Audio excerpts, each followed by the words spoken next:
Hi, I'm Michael. This is your Land Pride Service Minute.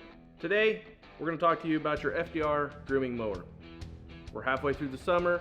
We need to make sure that we do a little maintenance on it, make sure it's still functioning properly. First thing we want to do is clear all the grass off of the unit, maybe scrape some grass off the bottom of the unit so we can look at everything over. Let's pull those blades off and let's take a look. If we have a worn blade like this where we've worn down a lot, we probably better replace it with a brand new sharp edge. Go to your Land Pride dealer and they can help you get a new blade ordered.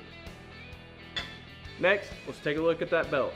Take your safety shields off, make sure the belt is not chunked or frayed, and let's check that tension on there. Refer to your operator's manual for the correct tension of the belt. Next, let's move to the driveline. Let's get the grease gun out, let's hit the U-joints up, let's do the shielding. Also, don't forget to pull it apart, put some grease on the profile shaft, and slide it back together for ease of movement. While we have the grease gun out, we need to make sure we do all of our gauge wheels, the yokes, and the wheels themselves.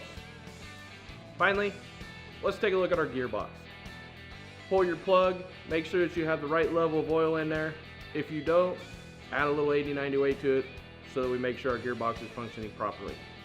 If you have any questions, please refer to your operator's manual, local Land Pride dealer, or Land Pride Service channel. I'm Michael. This has been your Land Pride Service Minute.